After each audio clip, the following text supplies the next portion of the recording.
GM, Fox fam. Welcome to the first monthly All Fox that the ShapeShift DAO is going to be doing. We have representation from all of the different work streams, and we're going to go through some slides about different updates, potentially what went well or what didn't go well, some metrics on what we've got, what we've done, and just kind of a great bird's eye view of everything that's going on inside the DAO. So if you're new to a Shapeshift call, this is your first time joining us, you can follow along on the Zoom link that's posted inside the Shapeshift DAO stage chat there. That's where all of the slides will be presented, and the slides will equally be shared inside the recording meetings channel shortly after this. So if you'd like to click on any of the links, or if you're someone who is following along on this call after it has been already streamed, then you can see all of the resources there.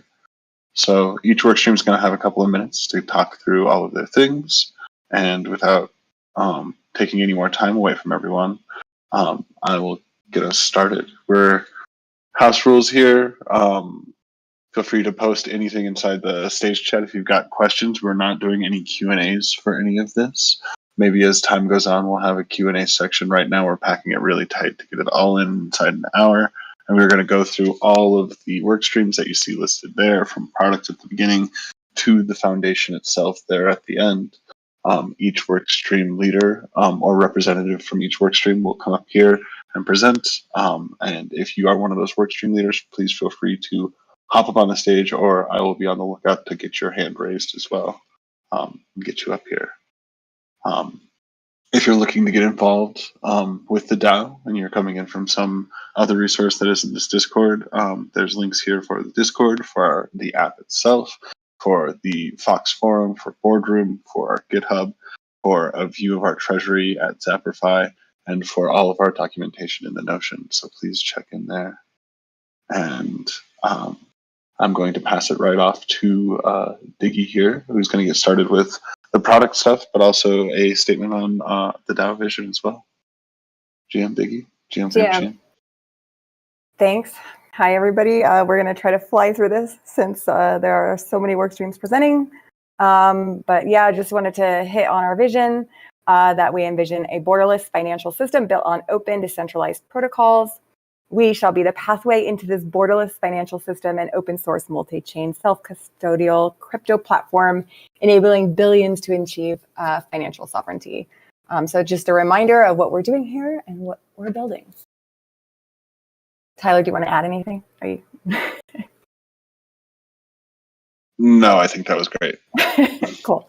So top level, what have we accomplished so far? What have we designed, built, and shipped since becoming a DAO? Well, as you guys know, we shipped a new responsive open source web app, and this includes a ton of features. Our immediate goal right now, of course, is to sunset our old legacy infrastructure. A lot of this work ties into that, and a lot of this stuff is new and stuff that we never had inside legacy Shapeshift. Just some call outs here. I have a lot of wallet support: MetaMask, KeepKey, Shapeshift, and Portis wallet, and more support to come. We're currently working on XDeFi wallet and Kepler wallet. The ability to import a wallet or create a new one natively inside the new web app. The KeepKey wallet settings just shipped. Soon you'll be able to set up your KeepKey as well. Obviously, sending, receiving, and trading. Thorchain coming up. Being able to see your transaction history, downloading it. Fiat on and off ramp provider. Right now we have Gem and Banksys coming up. And then we have these DeFi opportunities, the Yearn Vaults, Foxy, and Cosmos staking. Anything you see here with an asterisk also indicates that it's a revenue opportunity for the DAO. Cosmos chain support, which also allows for the Osmo integration that's currently underway. And then handling multiple accounts like Bitcoin, SegWit, Legacy. In our settings, we have the ability to change your theme, languages, balance threshold, and then coming soon we'll have default currency. Terms of service and privacy policy, we had those specifically written for the DAO. We hired a lawyer and got that done on the product side. and then just continuous updates that we've been making on the ShapeShift.com external facing website. We did round 2 of Fox farming, round 3 of Fox farming. And then just one thing to note for those of you who are not aware, every other week we do a product and creative workstream office hours. And that is where we do a deep dive into everything that's in flight, things that we're working on, go over product spec and UX. And then also on the product workstream, we've set the roadmap, and then we've been iterating on it as needed to align with and it looks like the word vision is cut off, with the vision of the DAO. There's a link there on the slides to view the roadmap for anybody who's interested. Some challenges along the way on the product workstream. Losing Chow, she was our first temporary workstream leader, got a little bit overwhelmed. The transition from centralized Shapeshift to the DAO, didn't suit everybody, I think. And so that was a bit of a challenge, but we worked through it and figured it out. And then the Osmosis Bounty, that bounty was a little bit early. While it's still in flight and something we're all excited about, there were some complications around that. And then the original proposal of that project ended up stepping down. The product workstream has pretty much taken over getting that all put together and getting the UX done and getting everything and working with the engineers to get that bounty over the finish line. There have been some challenges of not having HR for things like onboarding and other things that HR always assists with. So onboarding has definitely been one of the challenges there. And then doing payroll ourselves, we're using a tool called Colony, which is in beta. It tends to be a little bit buggy. I'm sure all the workstream leaders can sympathize with this one. That is still kind of an ongoing challenge. It's getting better, but that one has definitely been kind of a pain. And then just figuring out new processes as we've transitioned from centralized Shapeshift into a DAO, maintaining some of the talent, recruiting new talent, and figuring out which tools we're going to use, which tools work for us, which tools don't, and then the processes across the different work streams. Has been challenging, not bad, just challenging. And then just finding a path, and this one was, for those of you who recall, how we get analytics in the new web app. This was a controversial topic in the beginning. We ended up coming to an agreement on a solution that the community agreed with, but it was definitely a challenge that we faced along the way. And yeah, overall, I think happy with this solution that we agreed upon. What went well? One of the things that we were able to do on the product side was retain most of the talent that we had from centralized Shapeshift, which has been awesome and a blessing. We hired a new PM who was not part of centralized Shapeshift. We rolled creative services, also known right now as Gray Machine, who's next to me up here on the stage, into the product workstream. And then cross workstream collaboration has been awesome. We've definitely faced some challenges, but I feel that it's been going really well and continues to improve the more we get into this DAO land. We shipped an awesome new product and continue to roll out new features. So that's, I feel like, is going well. And then recently we've been able to ramp up the speed at which we're shipping new features, which is awesome. On the product side and on the engineering side, on the ops side, this has definitely been a massive effort across the work streams. And I feel like the pace at where we are right now compared to where we were 2 months ago is much faster and much stronger. And I'm excited about that. And then collaborating and iterating on a bounty process. Again, this was a cross workstream collaboration. We are still iterating on this bounty process, but it has come so far. And I think that just all of the minds that have come together to get it where it's at has gone really well, and just appreciate everybody who's worked so hard on that. And then shipping features, of course, that bring in revenue streams for the DAO and more to come. Usability testing, it's been so much easier to get real users because they're very easy to find in our Discord. And this is something that was a little more challenging when we were at centralized Shapeshift. And so that has just been super awesome. And then props to Beard on this one. He created an awesome design system in Figma, which makes it easier for us to do rapid prototyping, rapid usability testing, and then sharing for bounty hunters and engineers and any other people that might be touching our UX or UI in the future. Okay, because we are so pressed for time, so I'm just flying through this. In flight and features rolling out soon. This is a list of everything that is either in flight or coming soon down the pipe. For people who want more details on everything going on the product workstream, please come to our product office hours. We dive into this stuff every week, and then we also encourage community feedback and people to bring ideas forward.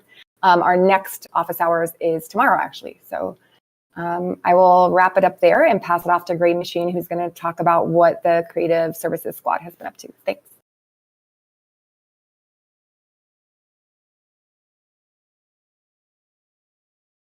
GM Gray Machine, are you there with us?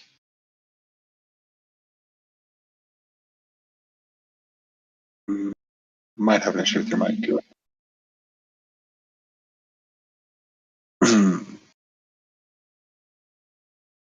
If we can't figure out Gray Machine's mic, maybe Diggy, you could run through the creative services slides real quick.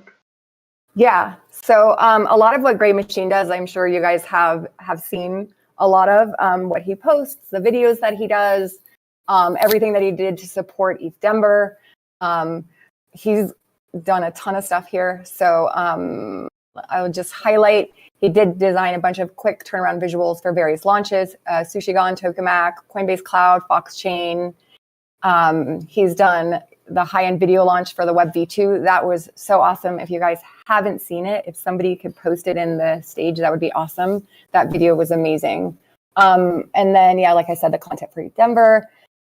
He's done a bunch of GIFs, rebranded the Twitch graphics page, merch store launch promo, 10 animated NFTs with Luna Hawk. That was an awesome one. I'm sure you guys saw. Go ahead. Mike. You're here. I'll let you take over. Oh, hello. Can you hear me now? Yeah. Oh, okay. That was weird. Well, I think you just covered it. Sorry, I had to jump to mobile, and apparently Zoom was screwing things up. So anyway, I think you pretty much covered it all.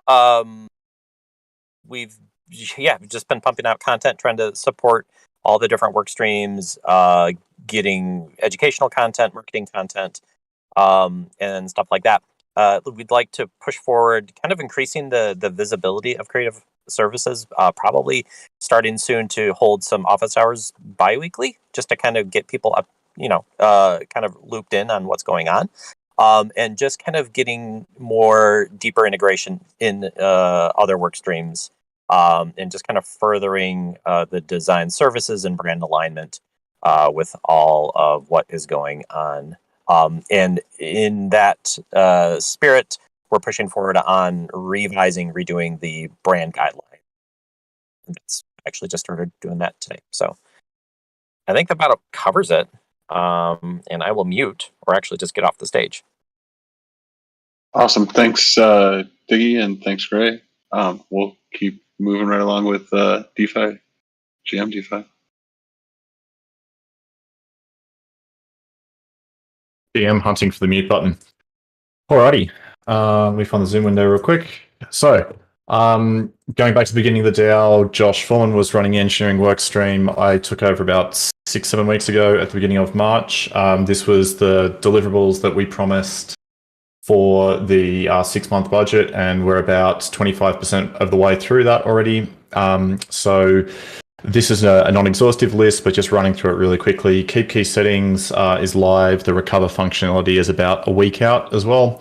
Tokamak support, like we said in the budget, we reserve the right to kind of change the roadmap. It's not started, but it's covered implicitly via Foxy. Foxy Bounty support is live and in production. Pendo and analytics support, that's ongoing. Engineering's putting some work in there, some foundational groundwork for service workers, which we can reuse for a bunch of other stuff as well. ThorChain swapping, we've started the swapper refactor, which unblocks both ThorChain and CowSwap, which originally wasn't on the budget proposal.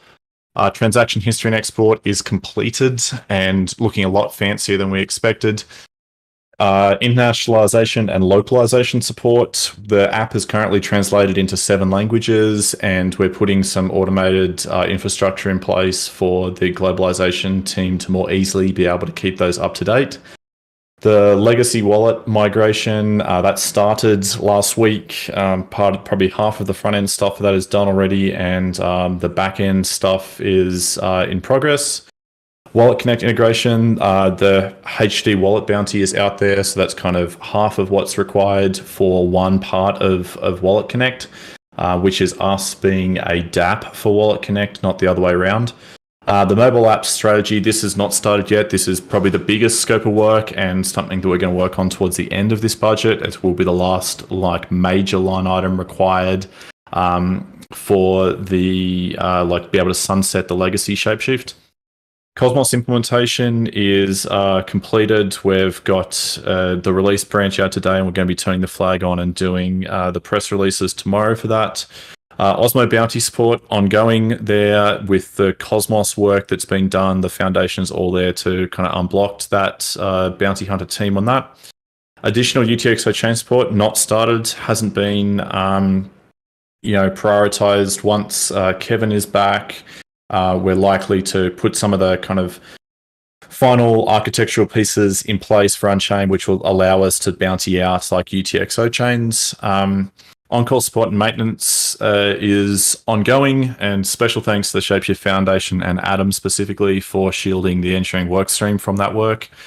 EVM and BTC testnet support, the groundwork started. We're calling that chain agnosticism, and had a really good conversation yesterday with all of engineering about how to approach that.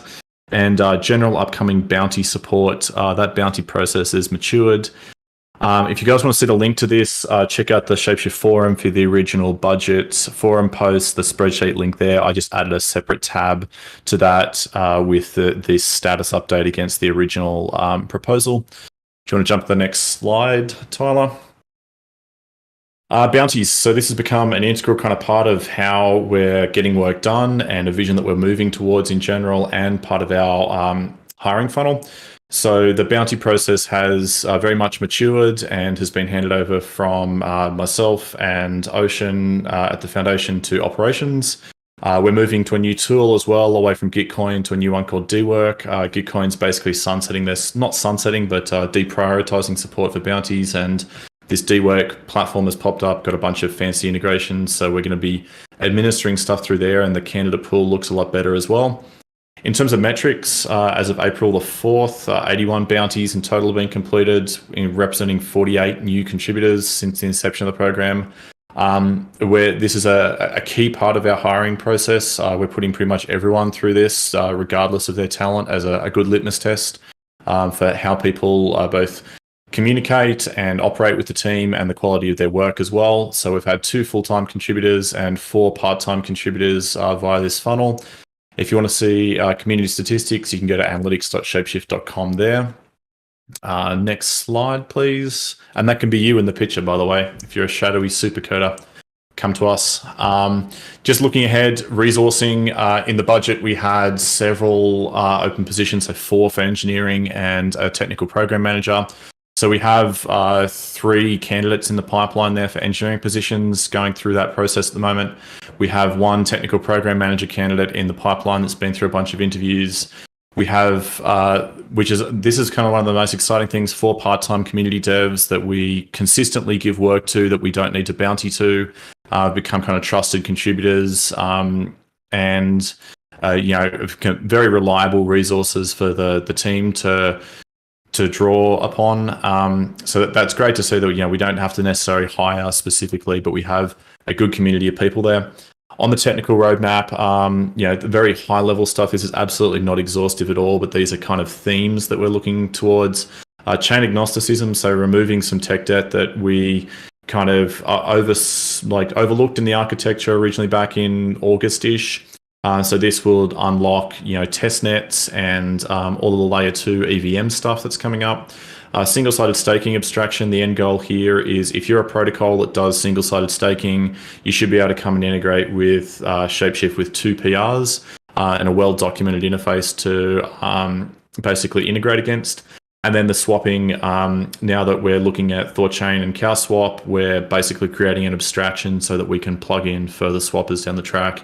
There's a whole bunch of other stuff going on that I haven't listed here. I wanted to keep it pretty high level, but The entire work stream and community contributors are very much the cat in the picture at the moment, furiously slapping the keyboard to get things done. So that's the update from engineering.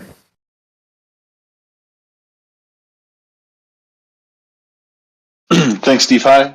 Now we have a whole bunch of folks here from marketing and growth.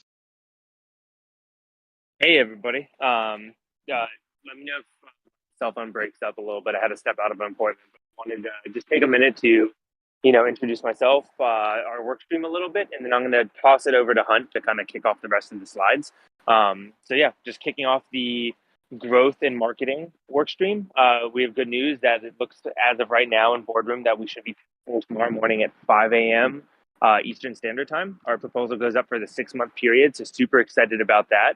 And I'm happy to, kick it off to my co-work stream leader, Hunt, who's been working very tirelessly these past couple of weeks to get the proposal ready, all the KPIs adjusted, and working with LATAM as well, who's going to be, the Smith is going to be speaking and talking about some of the stuff we've accomplished over this past term. Some of the stuff marketing has accomplished as well, since we are combining both work streams back into one. So I'm going to kick it over to Hunt and just wanted to kick it off here and, say super happy. I had a great 4 months here at the DAO, and happy to share what we've been working on and what's to come with this new work stream. Hey, thanks, Toasty. So Toasty highlighted the evolution of this work stream, going from integrating with globalization over to going back to a growth, marketing, and globalization workflow. So there's been a serious evolution of focus and scope and stuff like that. So I just want to lay that out there, that it's been a large evolutionary process, getting to where we are now with this new work stream, I guess, coming up with the renewal. That sort of creates I think it's 22 or 23 person work stream. So it's been quite the experience to get to this point that we're at, to see this significant growth and people that are all super interested in marketing Shapeshift and creating this workflow that works for the DAO and creates this value for the DAO. And it really just perpetuates the long-standing brand that Shapeshift has within this market. So I just wanted to highlight that before I jump into things too much. But I'll just get into what we've accomplished, and kind of want to reference that we'll also be holding a marketing retro, I think in the next 3 weeks, 2 or 3 weeks, coming up pretty soon. So I'll hit a lot of highlights on marketing information that I don't necessarily have right now to speak on. I mean, I do, but it would be a little haphazard of me to just throw it out there now here. But I'll jump into what we've done and what I'm excited about and stuff like that. What I do want to reference though, for marketing, is they have issued 27 Medium blogs, 26 Shapeshift blogs, 10 press releases, and have been increasing their communication efforts with product and engineering. As I've specifically been trying to focus on product and engineering, attention, I guess, just really being in touch with the product and the brand and stuff like that. We've started to build out, luckily we're lucky enough to acquire Lindsay Liu. So we've been building out her role and her management with HPaint and Arena. So that's been a pretty significant development in recent days. And I guess I just want to kick it over to the Smith before we jump over to the next slide, so he can go over certain data that he has for the community. Yeah. Sure. GM, everybody, Jane Hunt and Toasty. Hi, Tyler.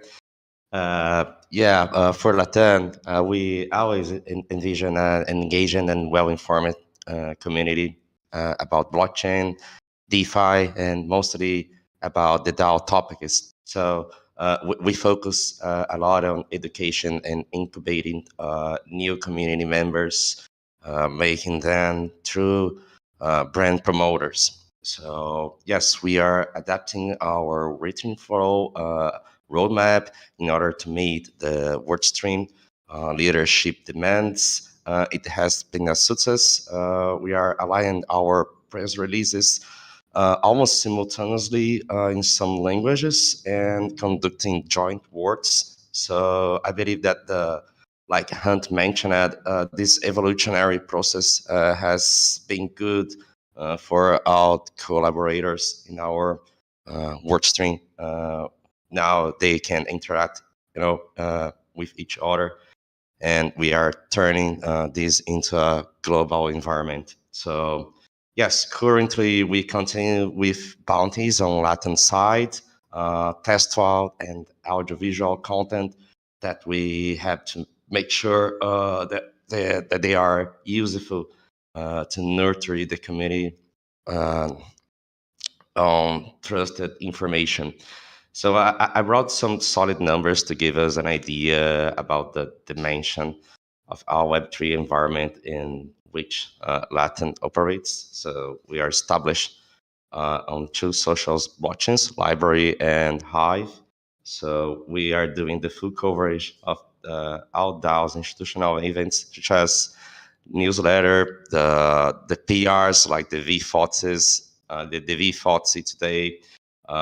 We are running some community meetings. And yes, we do have a solid Odyssey profile, which is a social blockchain, gathering more than 500 followers between Portuguese and Spanish speakers in both profiles. So following this Odyssey growth, we identified that our biggest video count with more than 3,700 views, which is good. It shows that Latin has a good exposition in this social media platform. So we are also running the Brazilian Twitter account, 100% organic strategy with more than 300 followers. They are well engaged.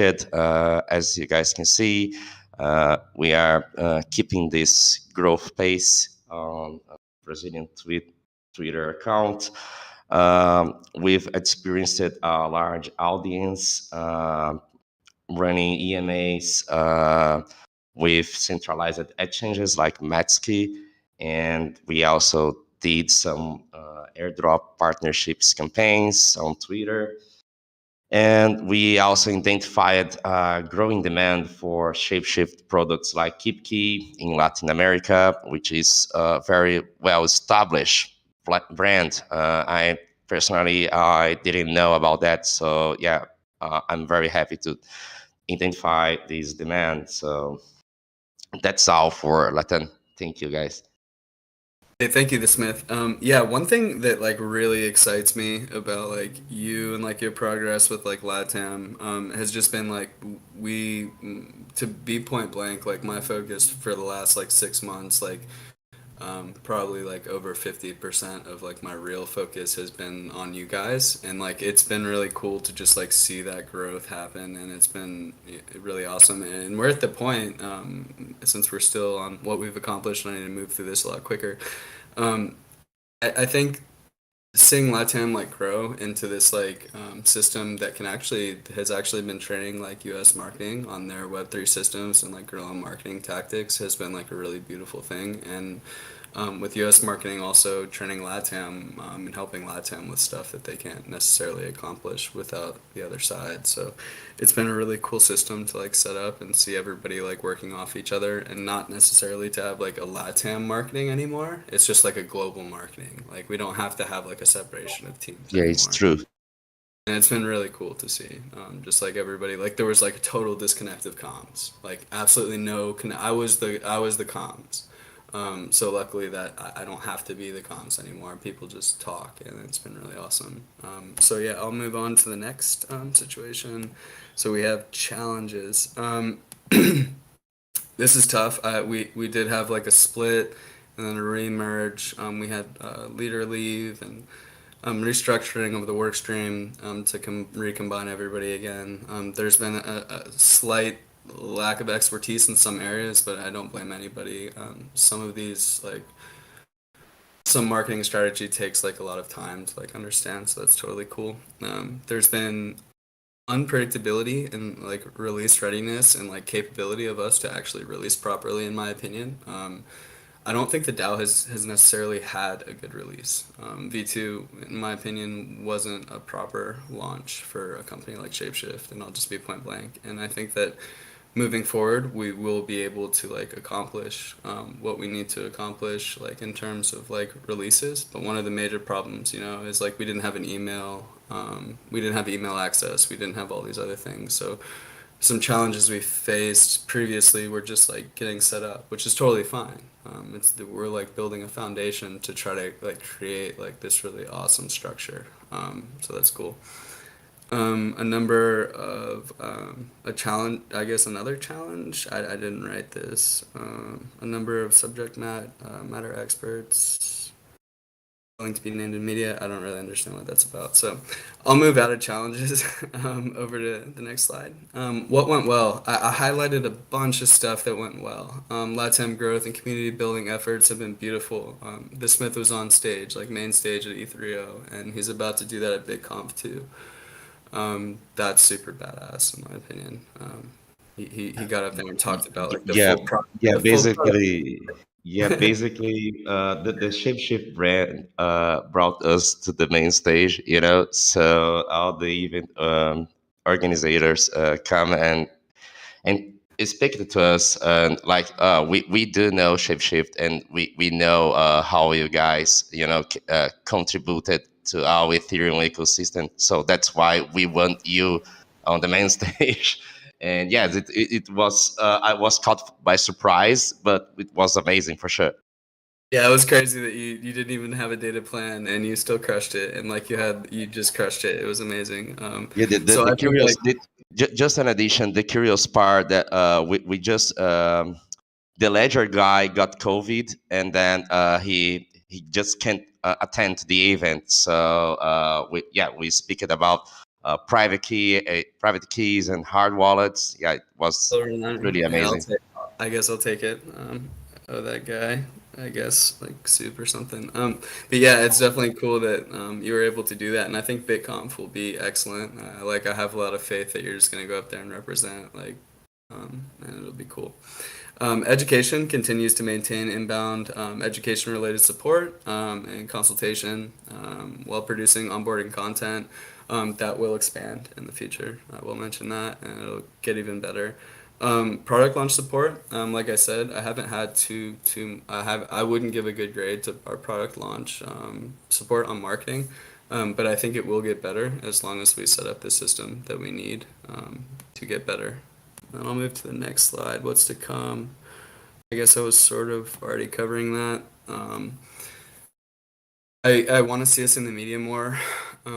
I don't think we've gone like to crypto Twitter have gone viral necessarily yet without like a little helping hand from Eric or John or anybody that's able to give us a little bit more love on social, which has been awesome when they're like totally willing to do that independently. But at the same time, like we should be able to do that on our own. We don't need a helping hand for some of this stuff. Regular commentary. I'm excited to see Kent and Willie in the media more, and John too, of course. John will be seen in the media a lot more in the coming weeks and months. We do have something that Lindsay added here, and I want her to touch on that at the next marketing meeting. A new vehicle. It's like a regular blog that she's kind of like still thinking about, and she told me I didn't have to cover that, so I won't because I don't want to misspeak.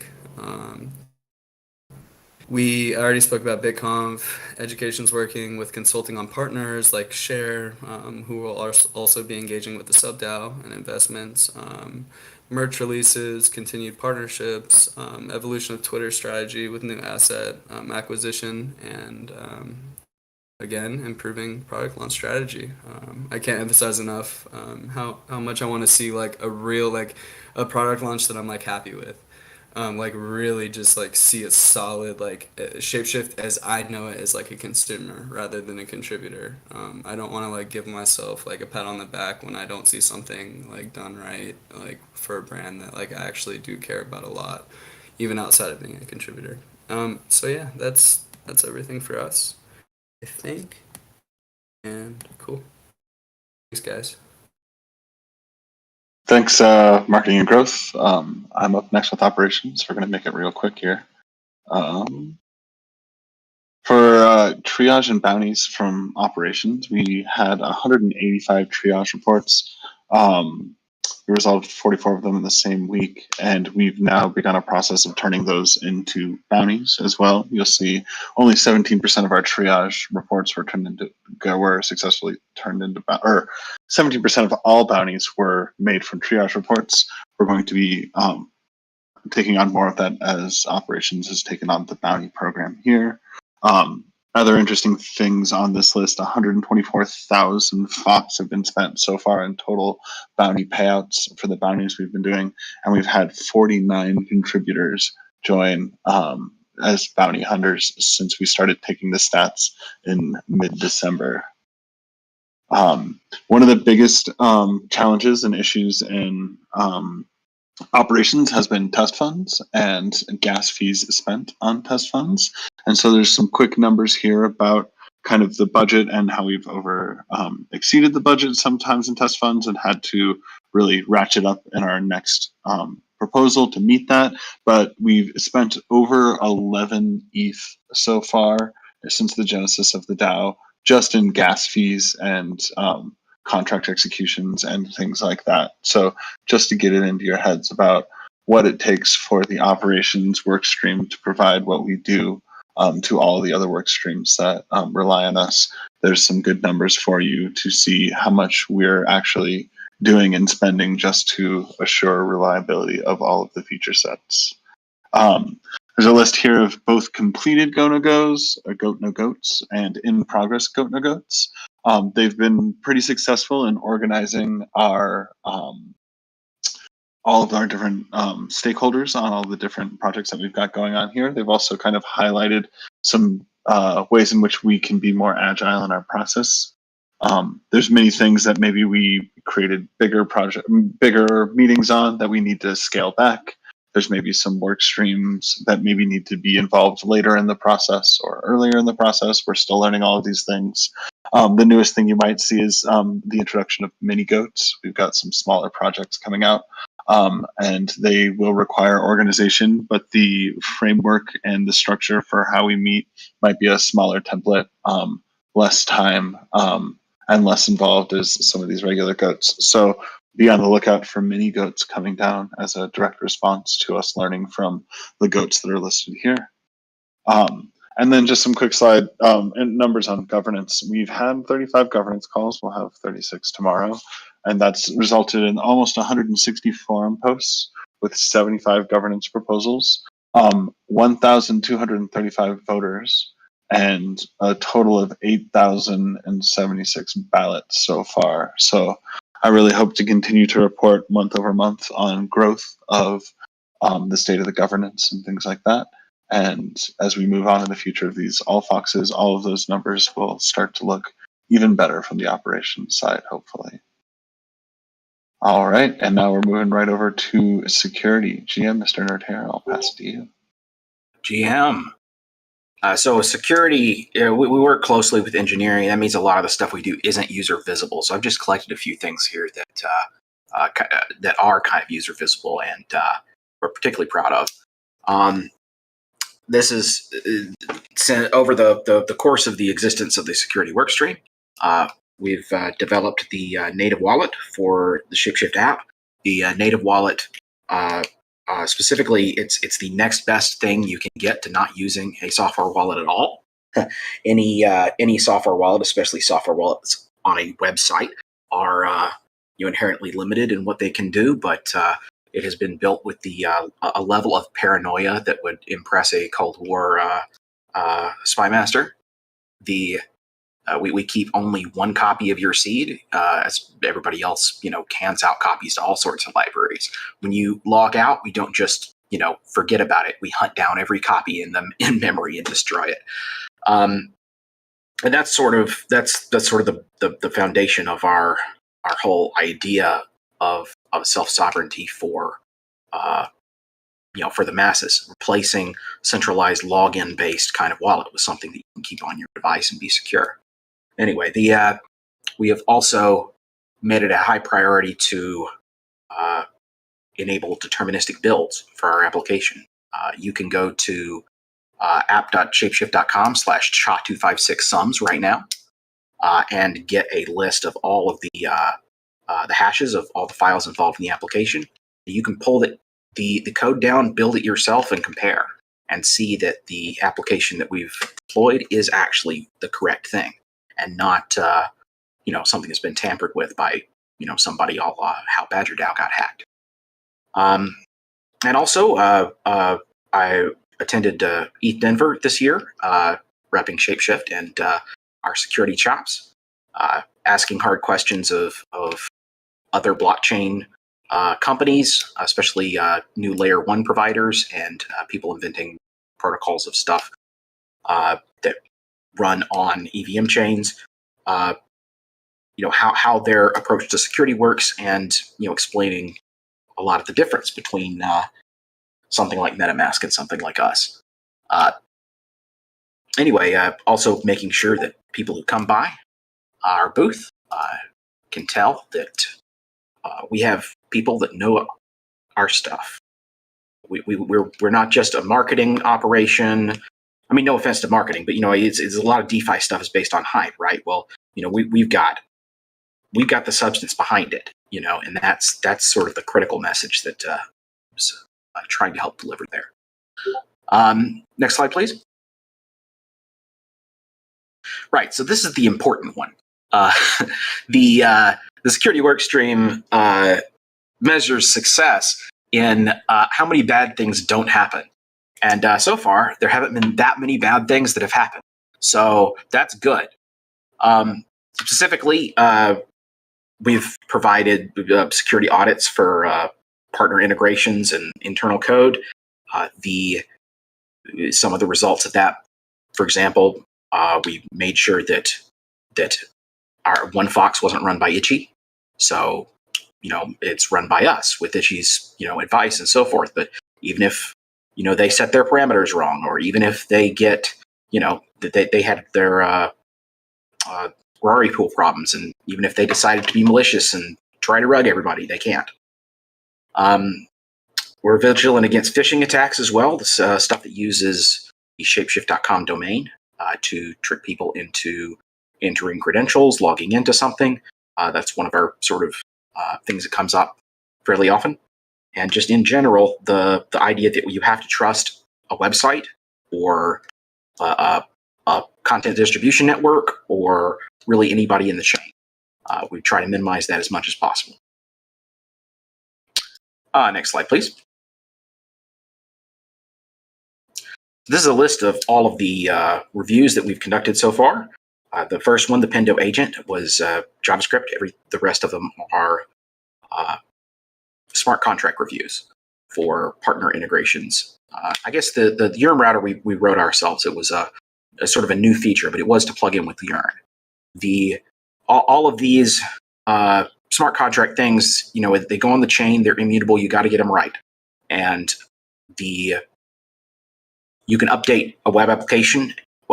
You can discover a bug. You can fix it by that afternoon, and you can be pretty sure that your users are safe. But smart contracts are important, and we're happy to be able to offer the service of ensuring that the partners that we integrate with and the ways that we do those integrations are done in a way that puts our users' security first, even more so than their native applications sometimes. Next slide, please. We also run the Responsible Disclosure Program. This is a incentive program to get people to report bugs to us instead of exploiting them or, announcing to the world and letting someone develop a hack based on it. The Responsible Disclosure Program has been run since the old centralized Shapeshift days. We get a lot fewer valid reports now. That is a success. The fewer valid reports we have, the fewer bugs we had in the first place, and the fewer vulnerabilities. And I like to the old aphorism: an ounce of prevention is worth a pound of cure. The best vulnerability response program in the world pales in comparison to rolling up your sleeves, pitching in, and helping make sure that that bug doesn't get introduced in the first place. It's a lot cheaper too. Over the course of the DAO's RDP existence, that's this year, we cut over from centralized to decentralized at the beginning of the year. We've had 76 messages, tickets in Zendesk. Some of those were just questions, about do you have an RDP? How do I use stuff? We have first response time of 15 hours on average, average resolution time of 30 hours. We target 48, so that we hit that metric. There are 56 total reports of vulnerabilities, of which 5 were valid.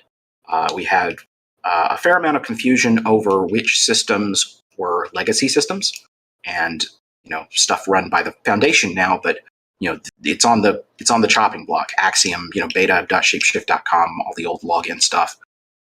That's explicitly out of scope for our program. The second most common was because people reported things that weren't vulnerabilities, either because it was a low quality report or because there was some nuanced reason that it didn't apply in our particular case. And so we're happy to have been able to do that. Next slide, please. The 90-day disclosure period on the first reported RDP bug has just expired today. So I'm happy to be able to announce some of these things that we fixed. There were 2 potential phishing vectors and a couple of keep key bugs that we got fixed, including one that we just fixed last night. And we have one more in flight that's being repaired now. It's a low priority, but it's a tricky one. So taking extra time to make sure that works well. Next, please. This is the breakdown of the security budget as budgeted by the 2, I suppose, past proposals. One for the budget in general. That's the pink thing at the bottom, and the rest stuff is responsible disclosure program stuff. Next slide, please. And this is which portions of that we've spent so far, or committed to be spent. I've put down here because sometimes the funds haven't moved from one place to another. This is a little misleading because, as I said, the 90-day period for the first RDP report has just expired. So coming up, starting basically next month, we'll have some of the expenditures associated with RDP start showing up. But we try very hard to be frugal and deliver bang for buck and be cheap and efficient. Next, please. Coming up near term, our primary focus is to add contributors and increase bandwidth. We're resource constrained, especially as more and more epics are coming up that need support. And in the near term, we will begin hunting for additional full-time contributors, and hopefully that will put us in a good position to support everyone going forward. We'll also be supporting, in particular, the IPFS transition and the launch of ShapeShift Alpha. Those will be our main focus over the next couple of months. And that's it for me, and thank you for your time. Thank you, Mr. Nerdhair. Do we have a crypto mega in the audience? Let me see if I can bring it up on stage.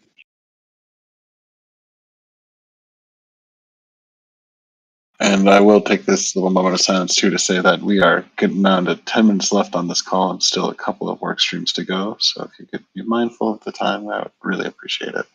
GM, Meg. Hey, yes, I will be as mindful as possible, and hopefully my audio is okay because I am outdoors. You can hear me okay, right, Tyler? Yes, we can. Okay, great.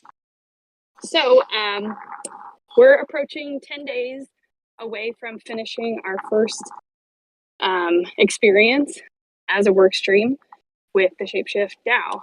And I just wanted to acknowledge just really quickly that the beginning of this year, I think, was hard for everyone because I think there was a period of time where everyone was sick in January, and it was very slow moving to get everyone back up and running and like regain our momentum. I'm sure other work streams felt this too, because just according to the COVID stats, everyone and their mom had COVID back in January or late December into February. So it was a rough period of time for everyone, and hopefully everyone's health is okay and everyone's bounced back from that. And then on the other side of it, we can celebrate that you don't have to wear masks on an airplane anymore. Yippee! So some other things we're celebrating after these first 4 months doing the customer support work stream is our Trustpilot score is up over 4 stars. It started in the mid 3s and has slowly jumped up just from the campaign we've been working on to encourage customers to leave reviews and rate us. We were also able to reduce our total resolution time by 80%, and that sounds like a really big number. And there was a reason for that, because we kind of changed some processes on our side to close some tickets a little bit faster, because we would kind of leave things open and give customers the chance to reach back out, and it was kind of messing with our stats a little bit. But we were able to reel that in, and now we have a more true resolution time that we're reporting every week at the ops sprint and monthly at our community call. We also created a new communication line within product and tokenomics. So Julius has been attending the tokenomics calls, and Donna has been an amazing conduit between product and support, and they're really ramping up their responsibility. So that was a big win for us to just see them shine and kind of jump into their leadership roles. We also are just about done with a DeFi training workbook. So we have had a basic crypto training for years now, but now that we've moved our model of services, we decided to put together an educational training for our agents, but we're also going to repurpose for the community a DeFi training, and we're going to piece this together into some different options that people can attend on some community calls in the future. So that's just about done, and our goal is to train our team in May and then move on to training the community afterwards. And then we published 14 new help desk articles. I think that aligns right along with products shipping of all of the awesome work that they've been doing. Pretty much anything that they've shipped, we've also created a help desk article for, with steps to how to do everything involved with things like key settings that were launched, which we're super excited about, staking, Foxy, all of those things. So also my theme to my slides is like 60s and 70s R&B. So if you want to play a song or need some inspiration for your DJ set later, maybe Cool and the Gang will do it. On the next slide, we talk about our new proposal that's about to take place on May 1st.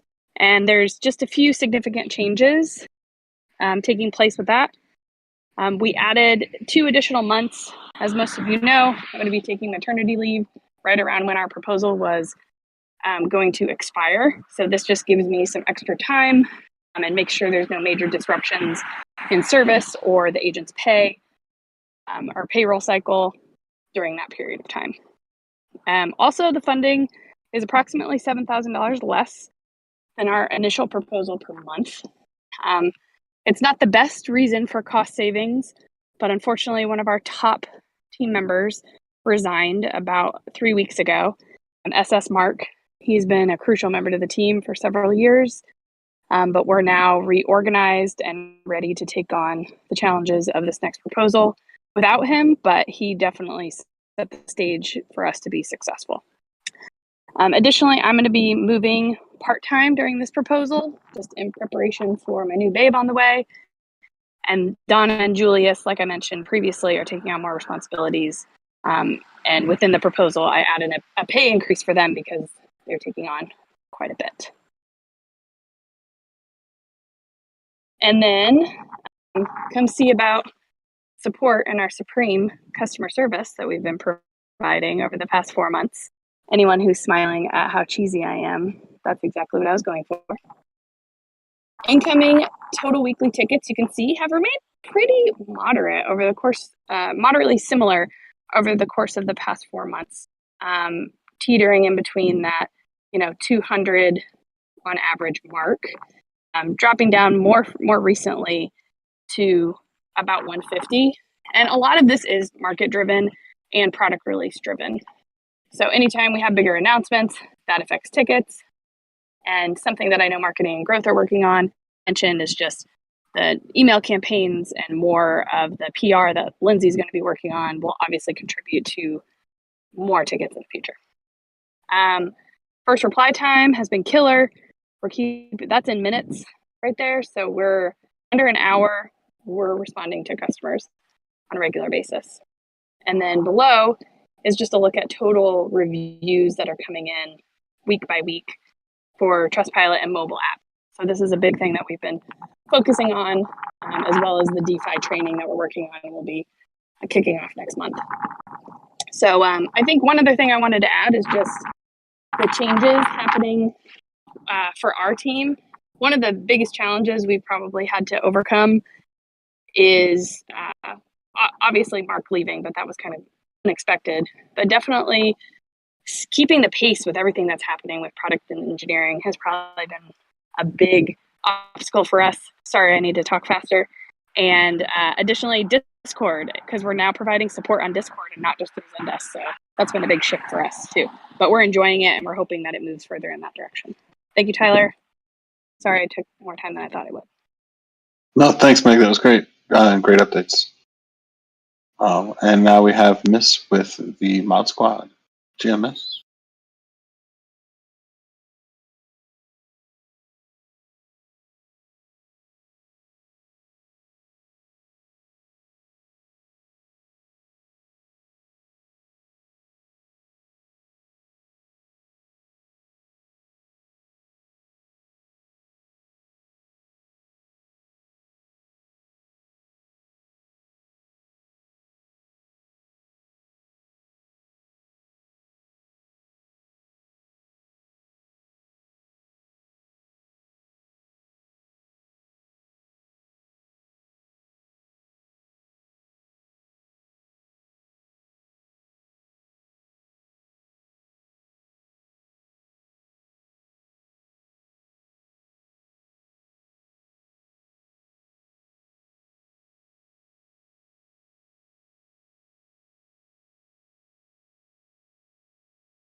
Thank you so much, Miss, and thanks to the Mod Squad for all you guys do behind the scenes. Next, we've got Tokenomics, Champ Ken. Hey, Tyler, how's it going? Doing well. Just playing the Oscars internal music in my head over the last 35 minutes. Yeah, it's a good. This is great, All Fox. It's so cool to see just at a high level what everybody's working on. You get a real sense of momentum. I know we're already at time now, so I will be quick for the tokenomics portion of the show here. So a little quick context for those of you that don't follow the workstream too closely. This was formally created and funded late last year. We've been active since really December. Basically, the tokenomics mission is to execute like a wise allocation of the capital we have on hand. Of course, initially that started exclusively with just pretty much Fox. This encompasses treasury management, and also there's like the value accrual mechanism, like exploring development of new revenue streams, especially with respect to opportunities in the DeFi space, of which there are many. So the latest and greatest in tokenomics is we recently had a proposal to extend one more quarter that was recently passed. We strive to be a pretty cost-effective work stream, and I think that's borne out by the funding for the latest quarter. It comes in a little bit less than 100K. Luckily, we're able to do a lot without deploying too much capital or spending too much capital directly. That's thanks in large part to the many active contributors we have. This work stream would be nothing without the many foxes that lend their time and amazing degen brains to what we do. So thank you to everybody who's helped out with that so far. We meet every Tuesday at 4 Mountain Time. If you've never listened in, give it a shot. I think you'll dig it. We try to keep it interesting, and just the nature of this stuff is interesting. We're using all these new financial tools and new financial primitives to try to do some cool things for the DAO. So really, in terms of like what we're, job number one of what we really set out to do, the most important thing is really diversify our treasury and ensure that we're not just holding Fox. And specifically, we want to be holding more stablecoins as a hedge against a bear market. So we started off, the DAO effectively had 0 stablecoin holdings, and I'm thrilled to report that as of today, we're closing in on 8 million total. So if you look at the breakdown, we have about 4.7 million in USDC and UST in our treasuries and other and pools we control, which is excellent. And then if you combine that with we have about 1 million in our One Fox to USDC pool, and a little less than 2 million in our One Fox Angel Vault LP. So you could argue that we're getting close to or 8 million. I misspoke. I think you can make an argument also that those stable coins being employed for the Angel Vault purposes maybe shouldn't count towards that overall amount we're stacking. But the bottom line is we've made tons of progress here. On the debit side, it's important to be mindful of the fact that we do have about 2.5 million in Rari loans currently. The really cool thing, though, is through the actions of the TMDC and what we've done so far, we'll cover that on the next slide. Basically, we haven't had to tap into Rari as much. We did this earlier this year, because we didn't have stables to pull on for payroll. But now we're generating sufficient stable coins every month where it's sort of just an option and something that we really don't need to do to pull on Rari. Of course, we have to over collateralize for that, and there's always the risk, that we'll have to add more if the market pulls back. Eventually, it would be nice to close out those loans, but Rari's been a great tool. Let's see, moving along. Oh, wait, sorry, I lied about the TMDC slide. The next one is talking about transparency. So when you think about how DAOs are going to transform the whole fucking world and change the way humans collaborate, the transparency in my mind is one of the most important things because it's such a nice alternative to the opaque, shadowy financial world that people have grown to hate over time. and that have contributed to so many problems.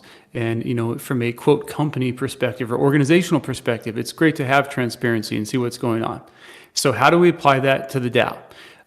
The central idea here is that we should leverage the inherent transparency of blockchains to provide anyone with a view into the state of our finances. So of course that includes, you know, Foxes, people that are contributing and, you know, receiving money from the DAO for their contributions, but it should also apply to any external observer. So this data is out there, it's on chain, it's all available. The challenge is, you know, it's tough to get all this info in the same place. So the solution is our dashboard, which has been sort of a gradual work in progress, but we've made some great strides along those lines. Darwin and Seth have done some wonderful work on this front.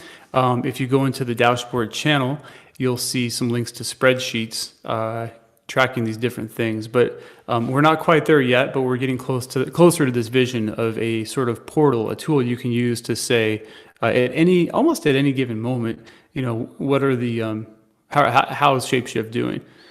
My vision is what I like to call real-time transparency, where it is like almost updated to the block. That might be a little bit far out right now, but basically we're getting close to a very comprehensive view.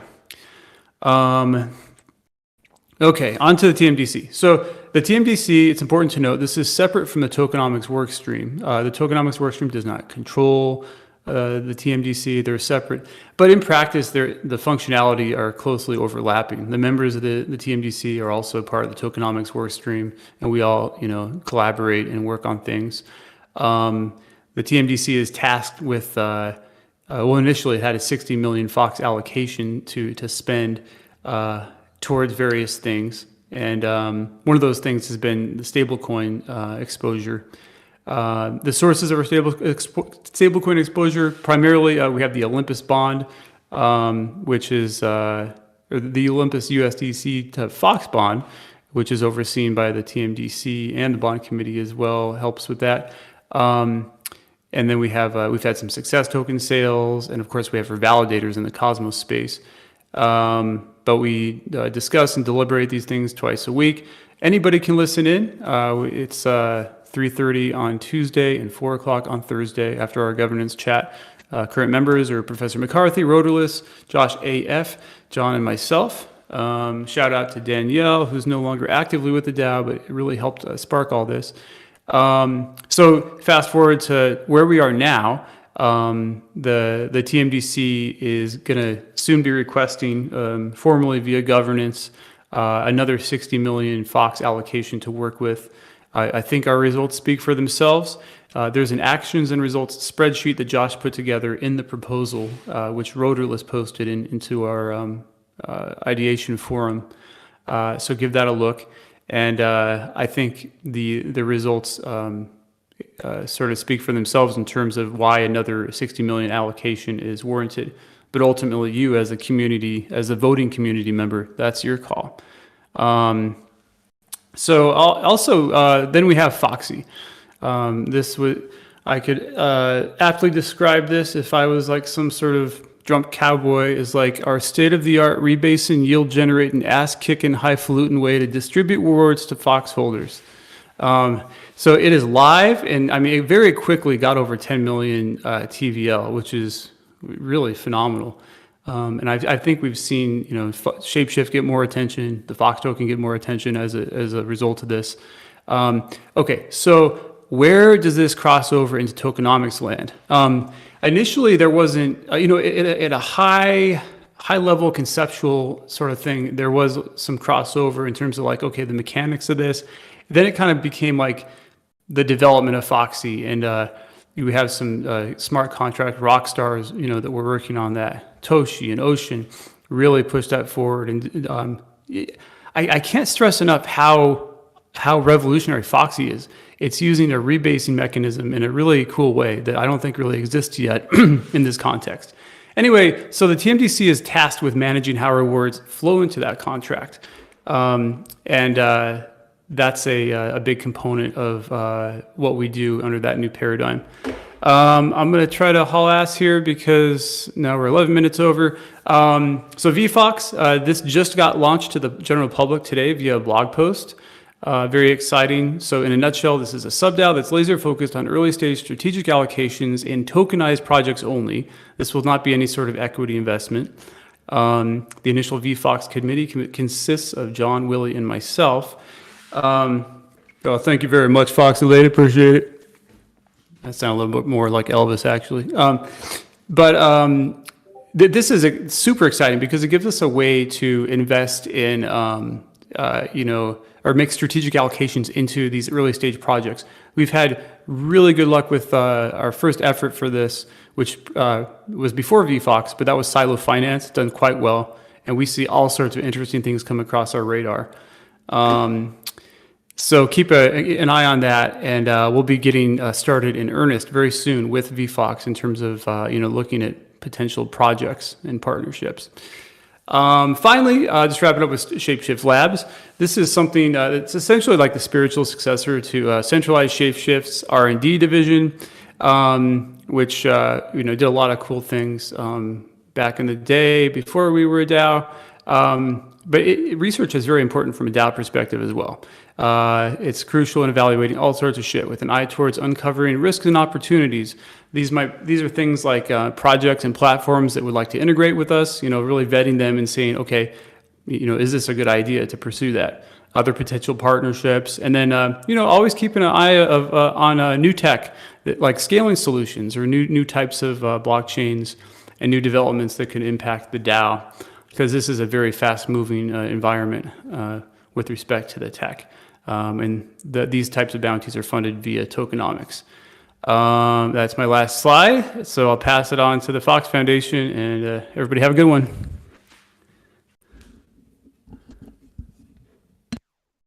Thank you, Kent. Looks like, Willie Fox is joining us up here to talk about the Fox Foundation. GM Tyler, GM Foxes. Great all Fox so far. Happy to help wrap this up. So the first announcement to kick off the foundation section is that we are officially a real foundation. We have been established legally in Liechtenstein, and this has been months in the works. This is something that initially we started working on at the end of 2021, and it took a lot longer than anybody expected. There's a lot of interesting nuances for launching a new foundation in Liechtenstein. But we made it through the journey, and we are now a real entity. So we're moving forward with a lot of the things that have been on hold.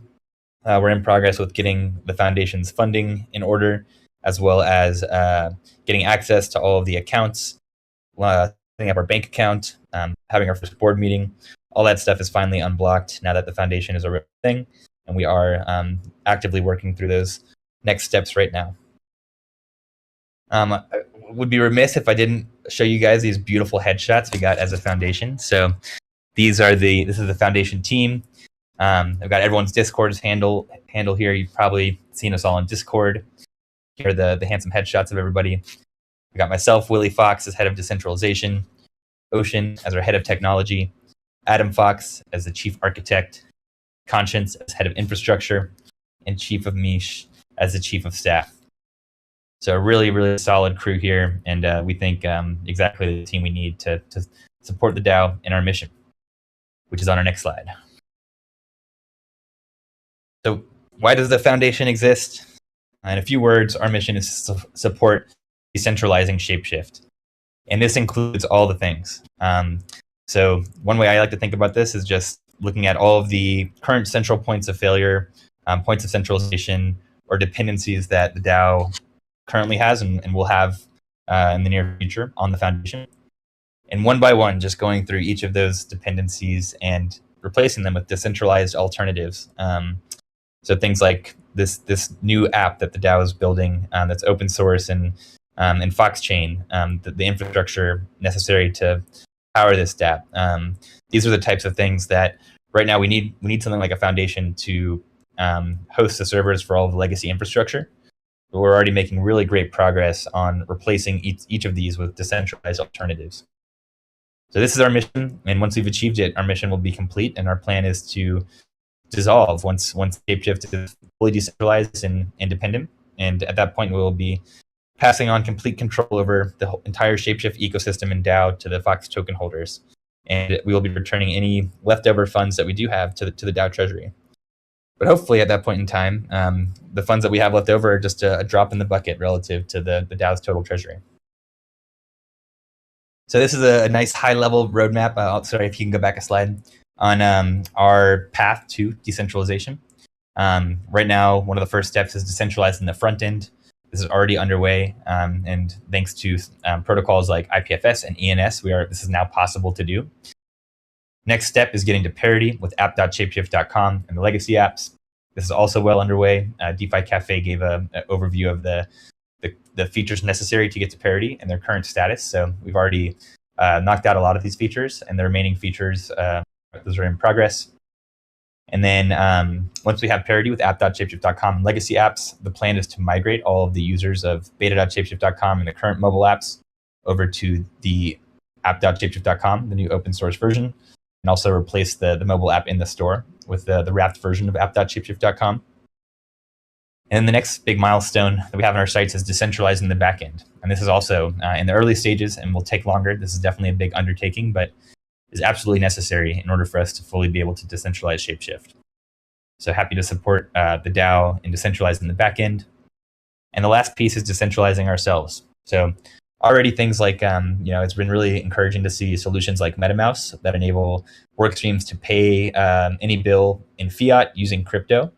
I'm very encouraged that a lot of the things that right now we need a legal entity to do because DAOs can't yet do, like sign contracts and pay bills in fiat.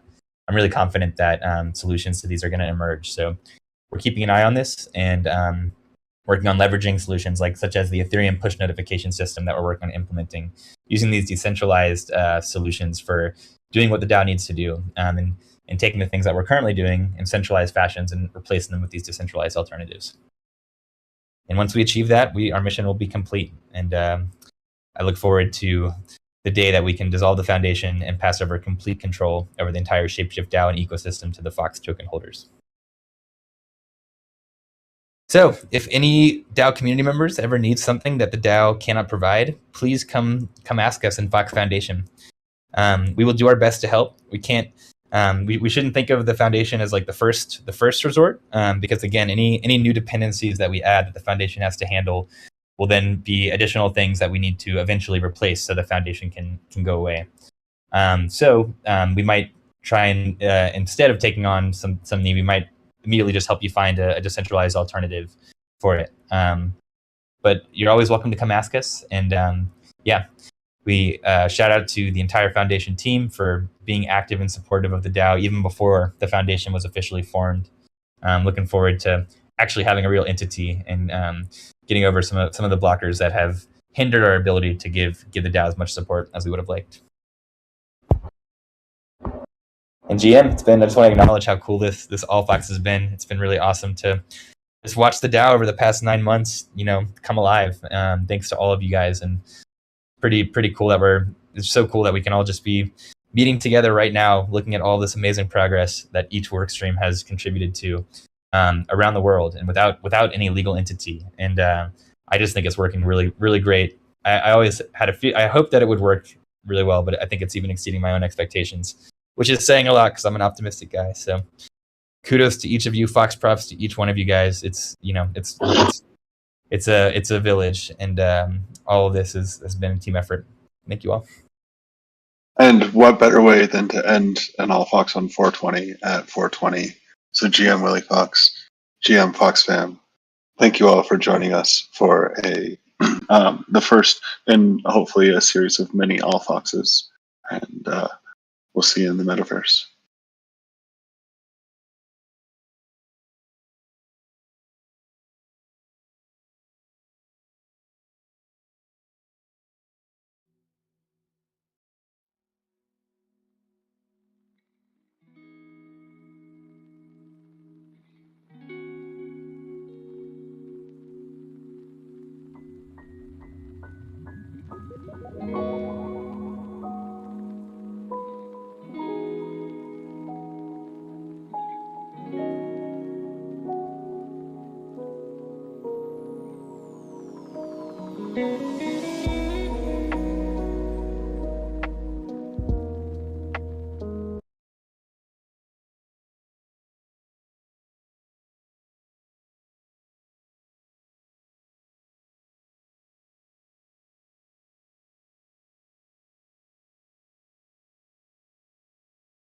Oh, you weren't in the All Fox?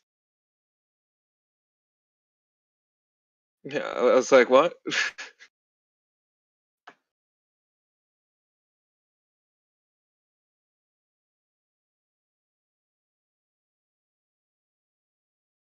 Yeah.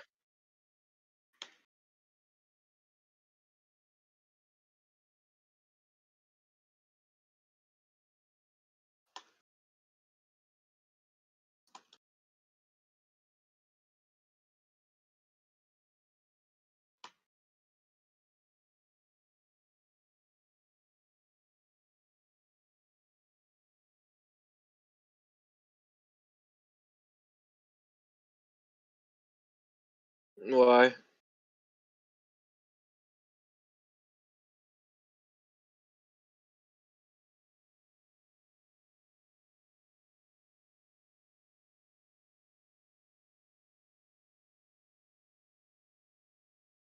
No.